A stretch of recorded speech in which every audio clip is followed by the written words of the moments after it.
இன்றைக்கி பார்த்தீங்கன்னா சோள தோசை செய்யலாம் அப்படின்னு சொல்லிட்டு எப்படி பண்ணேன்னு பார்த்தீங்கன்னா 1/4 கிலோ சிகப்பு சோளம் எடுத்துட்டேன். அதில் வந்து ஒயிட் ரைஸ் சேர்க்க வேணாம் அப்படின்றதுக்காக பச்சரிசி புழுங்கலரிசி அந்த மாதிரி எதுவுமே சேர்க்காம சோளத்தில் பார்த்தீங்கன்னா ஒரு 1/4 கிலோ சோளம் 1/4 கிலோ பார்த்தீங்கன்னா மாப்பிள சம்பா அரிசி தான் எடுத்துகிட்டு ரெண்டையும் நல்லா கலந்துக்கிட்டு நல்லா அதை ஒரு 2-3 தடவை தண்ணி வச்சு நல்லா வாஷ் பண்ணிக்கிட்டு தண்ணி நல்லா ஃபுல்லாக வச்சு அதில் பார்த்தீங்கன்னா கொஞ்சம் வெந்தயம் சேர்த்து நல்லா ஊற வச்சுட்டேன். 1/2 கிலோ அப்படின்றதுக்காக ஒரு 50 கிராமில் மட்டும் வெள்ளை உளுந்து, இதுவே நம்ம கருப்பு உளுந்து எடுத்துக்கிட்டால் இன்னும் கழுத்தி, கருப்பு உளுந்து என்கிட்ட இல்லாதனால வெள்ளை உளுந்து எடுத்து ஒரு 50 கிராம் மட்டும் எடுத்து அதையும் ஊற வச்சேன். நைட்டு ஊற வச்சு பார்த்திங்கன்னா ஒரு 8 மணி நேரம் நல்லா ஊறிடுச்சு. ஊறினதுக்கப்புறம் எடுத்து ஒரு மிக்ஸி ஜாரில் வச்சு நல்லா ஒரு குறப்பாக அரைச்சி எடுத்துக்கிட்டேன். எப்படி வருதுன்னு பாருங்கள்.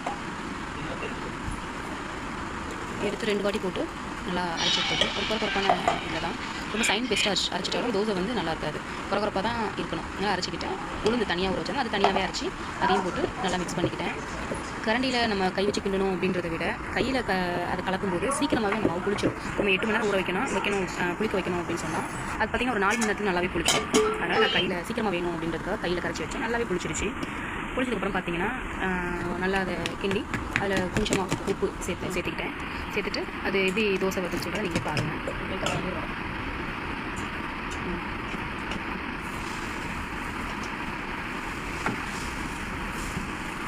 நல்லாவே வந்தது. தோசை நல்லா சூப்பராக இருந்தது. என்னுடைய குழந்தைங்க ரொம்ப பிடிச்சிருக்குன்னு சொல்லி சாப்பிட்டாங்க. சோள தோசை பிள்ளைங்க பிடிச்சி சாப்பிட்றாங்கன்னு சொல்லிட்டு எனக்கு ரொம்ப ஹாப்பியாக இருந்தது. சாப்பிட்டாங்க. நல்லா சாப்பிட்டா சூப்பராக முறுமுறுப்பாக நல்லா இருந்தது தோசை. அதில் கொஞ்சமாக சாம்பார் வச்சு இன்றைக்கி நாங்கள் எடுத்துக்கிட்டோம். நீங்கள் இந்த மாதிரி ட்ரை பண்ணி பாருங்கள். கண்டிப்பாக உங்களுக்கு பிடிக்கும்னு நினைக்கிறேன்.